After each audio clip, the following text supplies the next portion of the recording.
Hill, baby, with the beef. Pretty sure that's about to be us. I mean, right now I'm gaining knowledge in my head of these numbers. This guy's gonna just like hate us here in a minute. Well, we want a bunch of them, and I'm gonna pick them. Okay. So, you want me to write them down, or you just want to punch them in as we go, or run out of lead? Still few spares. Here we go. We're gonna start right here with a little 3 action, a little 10 action, a little 14. This week on the Yamaha Whitetail Diaries, we're back in Bourbon country for the opening weekend of archery season, an annual tradition combining both business and hunting.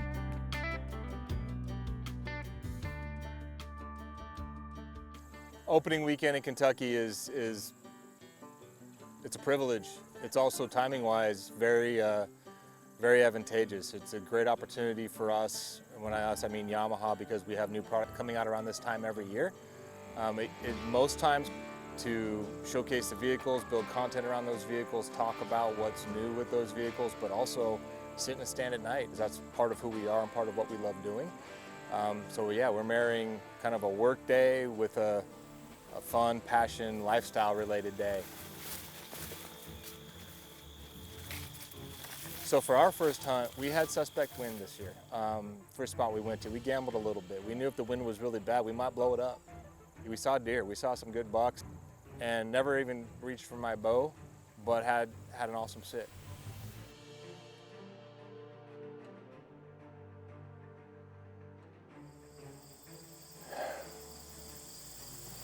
We're finally up in the stand. Took a minute to get here. We're in a new spot. There's a big cornfield right behind us.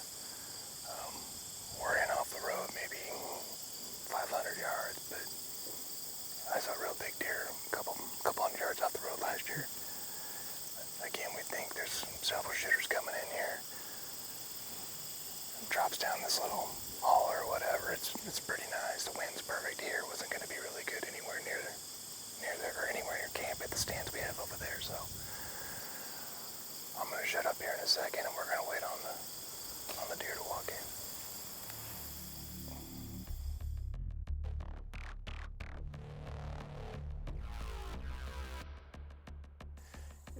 They were spooky. They were not settled, and they wouldn't come in. We saw beautiful deer. We saw a lot of deer. We were in a great spot. Wind was perfect. Nothing to complain about. No, we saw a nice 8, and I saw another big one right at dark that Jeff didn't see because he couldn't see with the camera, but they wouldn't come in for us. They wouldn't come into where we had a good shot. You know, going into the third night, we knew we had some aces up our sleeve with Mr. Wade and Mr. George scheming for us behind the scenes. So we were gonna kind of pack it up, not lick any wounds, because again, I was smiling coming outside. It was a good time. So we had to go make a game plan for night number 3.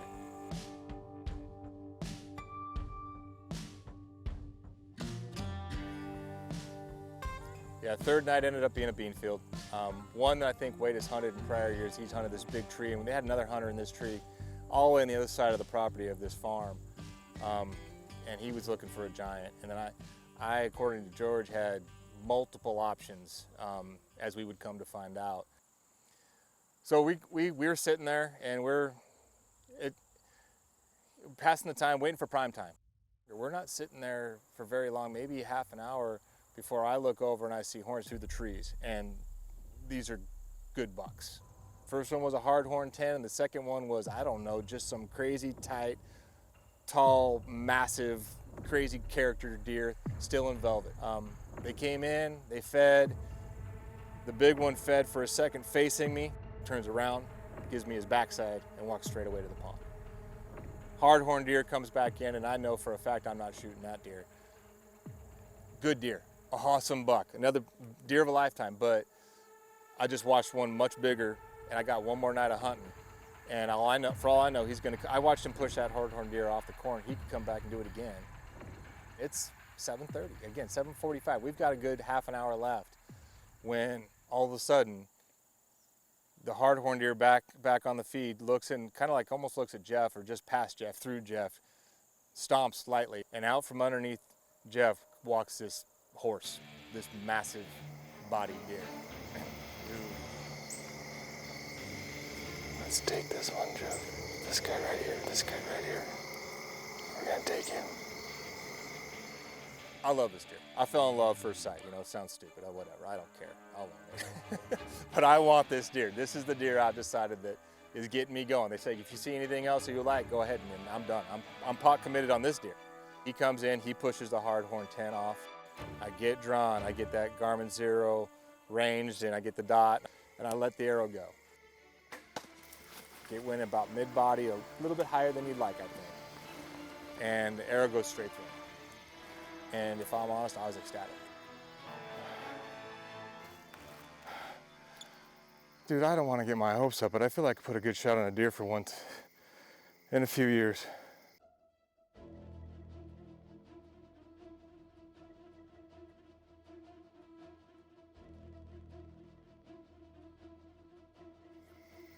I don't know how to react. There goes my knees. Oh, bro. Did you see any of it in the moment? Did it look? What's it all? Did it look good? I mean, it went through him so fast I couldn't tell. Yeah, don't get my hopes it up. looked good. It was no top shot. Lean this, yeah, right there. Oh, I gotta get in the frame. Now what?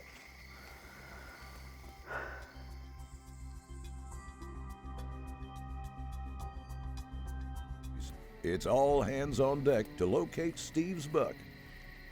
Oh my God. Holy crap, brother. That is a giant. I don't know if I've ever seen such a deer that big of a body. Still putting your hands on it. I think the velvet's perfect too. Dang. Look at that. I mean, congratulations, bud. You knew after last year, man, I was fretting it. Thank you. This is crazy. This dude, I can't even begin to describe when he walked out from beneath us, just looking at him. I knew he was big up here, but this is really what caught me at body size. And everything about him is just, everything about him massive and awesome. Cool. That's a heck of a deer.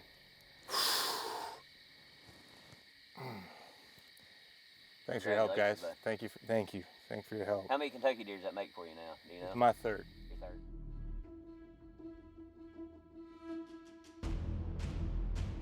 Meanwhile, on the far side of the same farm, we're riding in the all-new Yamaha RMAX 4 1000 with Yamaha Outdoors Scott Newby. All right, so we're switching stands here for tonight, let the other one rest. And we're going to a spot called Jeffrey's Bottom, which I'm really excited about because this is a stand that we've actually been seeing a lot of deer out throughout the entire time after we sold up the stealth cams. And downside is the big bucks have been coming out at night, but they're also kind of coming out of their velvet too, and they're starting to slowly, those bucks are starting to slowly come out early in the day. So we're hoping that maybe today's the day.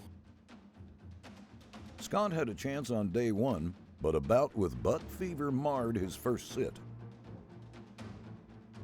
And I did not just barely miss, I completely whiffed that sucker. Thankfully, if there's any saving grace, silver lining, it went clear over his back, didn't touch him at all, which honestly, that does truly make me happy, as bummed and ticked off I was myself after the fact. Back up high in a muddy tree stand, undeterred, Newby is in position. He's in low country, an area known as Jeffrey's Bottom.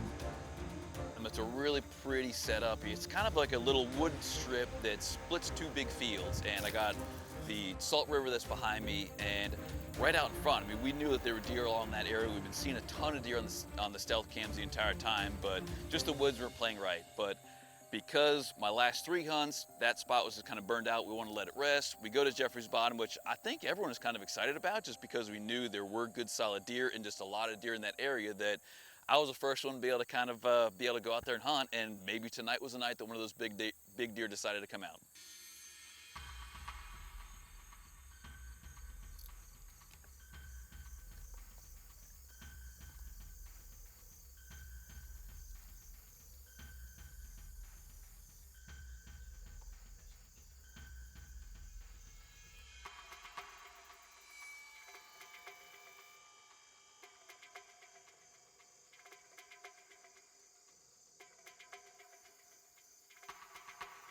Scott watched as these two wandered in.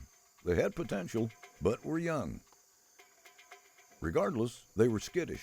They came in, fed on corn, and quickly moved on.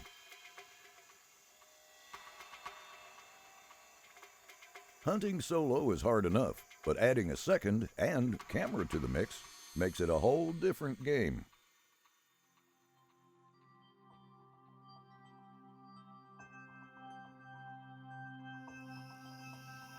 His cover blown, the day was over early. Well, that wraps up things here for me in Kentucky, unfortunately. But I'm gonna see if I can find a window later in the year to be able to come back up. That's a great thing about now that we're leasing these properties, is that we'll keep everything fed, maintain, keep the stealth cams out, and try to keep our thumb on the pulse, see what's going on. But unfortunately, definitely a lesson learned for me on this one, and we'll see if I do a better job on round 2.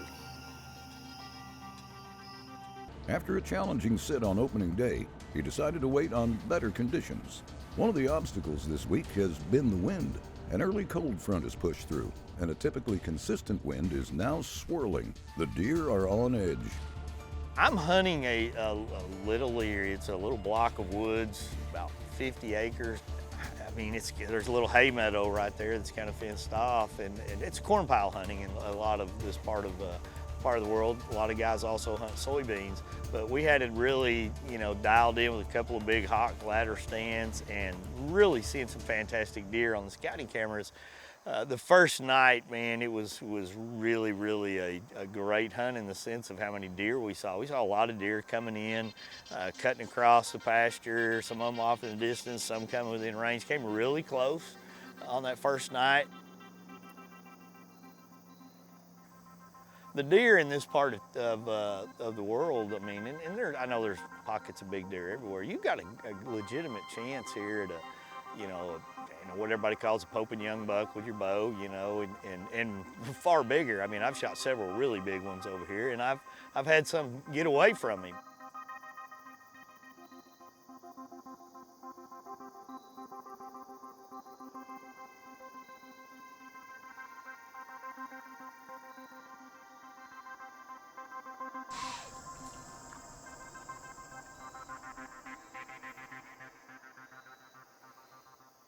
After getting busted on his first sit, Wade chose to stand down and let this field rest. With the swirling winds prevailing over the next few days, there was little point. Gonna be a good night.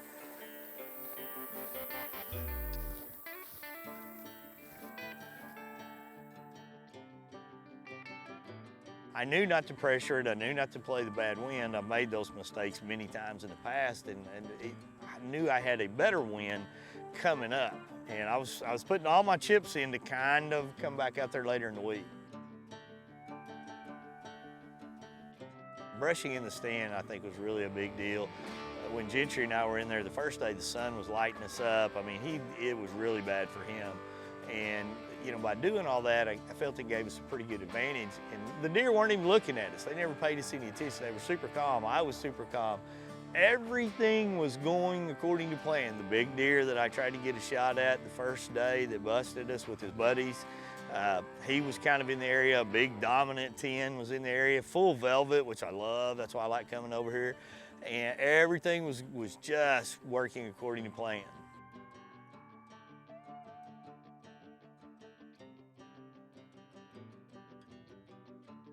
This one may take a minute.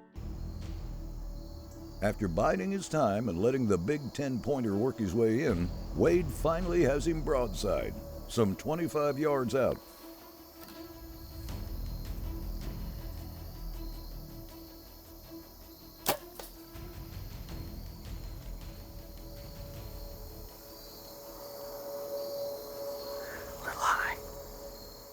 I knew right away when I saw that arrow hit and I heard that sound, I said, I usually am so amped up when I deer hunt, I get excited after that shot, but I knew what my eyes told me. I knew what the sound sounded like, and I was just like, crap, you suck. It was a bad shot. The shot's on me. That's how I usually get it after I shoot one. And until I get my hands on them, I go through a million deals. We're going back to the camp. We'll play the video. The biggest mistake I could make is going in there right now and pushing him. Let them. You want to find them in the first place they lay down at, and not jump them, not give them a chance. But you know, that broadhead had to get in there pretty good and do some roto-rootering, we're hoping, and we'll see. If not, we're gonna stress for a few days here or longer.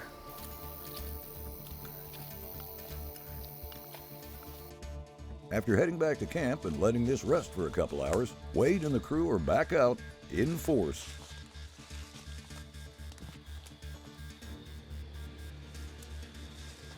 Here, Jeff. There's just a speck on the leaf. We need pink blood though. What we're seeing is just that entrance wound. I mean, he could be dead up here, he's just not bleeding none because he don't have an exit hole down lower. A little further, deeper in the woods, Jeff finds the arrow. They broke it off. How far did it get in? Yeah. Halfway in it. That's a long way. You know, every bow hunter's worst nightmare, every hunter's worst nightmare really. You know, the shot was high, but the penetration's good. I mean, that arrow is in that deer a pretty good ways, and the broadhead is broke off inside it. We're not finding any blood. There was a few smatterings of blood early, but there's nothing now. And so we're gonna go back and come back out in the morning. That sucks. Lots of deadfalls right here, be careful. Lots of what? Lots of deadfalls in the tree. Don't see anything. It's just a sucky shot, guys. Just a sucky shot. On me. Pure, simple, sucky shot. But the reality is it was so sucky, that deer's, we hope we're gonna get it on camera. I'm coming back over here in October. That deer is not gonna die. It just got a lot of meat, maybe a little bone. It did break off, but I mean, there's just no vitals there, man.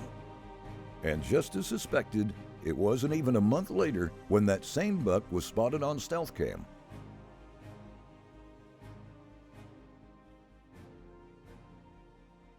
Bourbon trip, man, I loved it. Gosh, the time in the camp, and yeah, I made a sucky shot, but Steve made a great shot.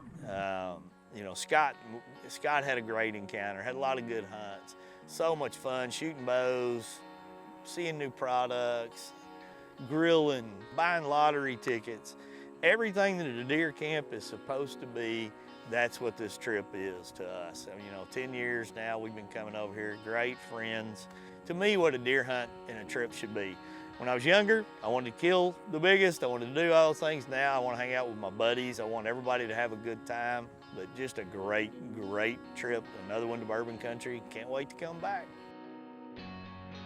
These adventures are made possible by our friends and partners at Yamaha Motorsports. For the very best in ATVs and side-by-sides, look them up at YamahaMotorsports.com. Keep up with the Yamaha Whitetail Diaries on social media. We're pretty easy to find. We'll see you next time, right here on the Yamaha Whitetail Diaries.